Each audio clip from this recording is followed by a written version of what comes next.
Okay, so the prime ministerial ambition as well to create lasting peace between India and Pakistan. Chandan Mitra, editor-in-chief of the Pioneer, Manmohan Singh being hailed as a statesman in Pakistan as well, coming across as a sincere leader, genuinely raising the bar of international cooperation. Don't you think that that is a very powerful message actually to Pakistan? No, I think it's not at all surprising that Manmohan Singh is being hailed. Yesterday, after his statement in the Lok Sabha, the Pakistan Prime Minister complimented him heartily.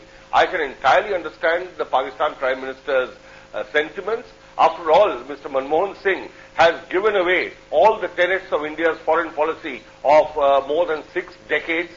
He has managed to kind of smuggle in the Balochistan, that's Mr. Gilani has managed to smuggle in Balochistan into a draft. Pakistan has managed to get Manmohan Singh de-link terrorism from the normalization of relations. What more does Pakistan want? They will continue attacking India, they will continue their proxy, 1,000-year war, and this is going to go on. And here is India, the Indian Prime Minister, virtually inviting them to do so. I can understand Pakistan's jubilation.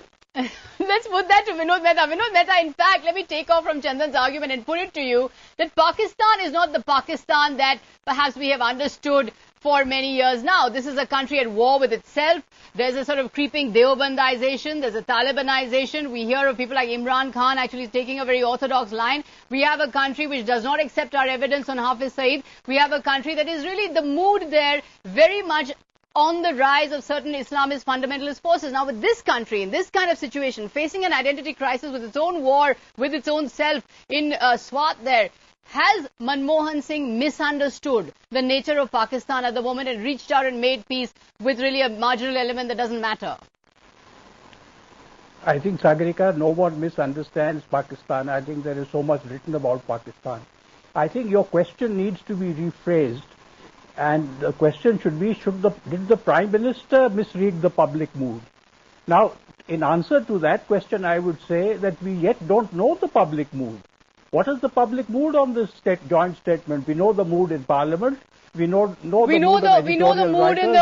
mood in the Congress Party and in the BJP. The Congress Party, yes, we know is not all together with it. I think this, yeah, Sagarika, the problem that has arisen is that the opposition has been emboldened by the ambiguity of the Congress Party to not fully endorse Manmohan Singh's activities in Sharm-el-Sheikh, and in fact leaked to the media that they were unhappy. And the reason for that, interestingly, has nothing to do with the joint statement.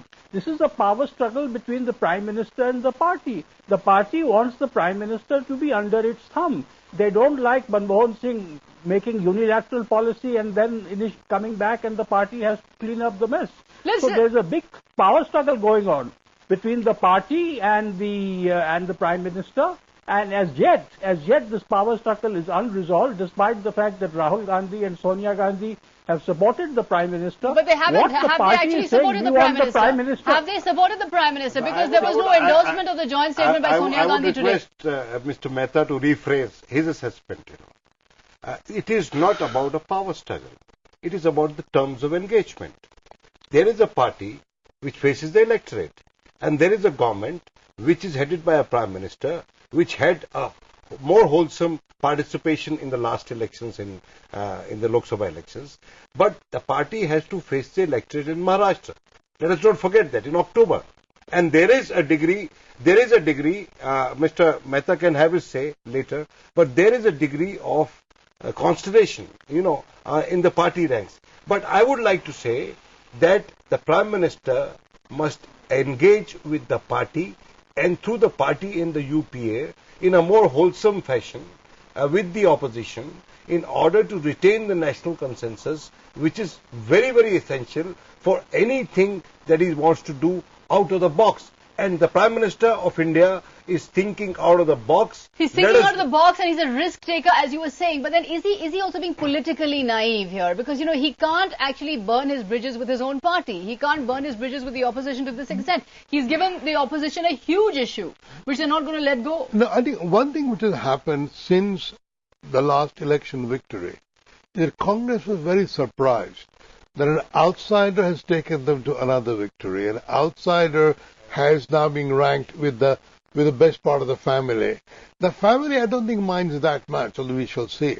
But the old Congress veterans think, ye kahan se aa gaya? How did he become so important? And there are a bit of jealousy. And I think you're quite, Vinod is quite right. There is also this Maharashtra, Shiv Sena, BJP, what will happen?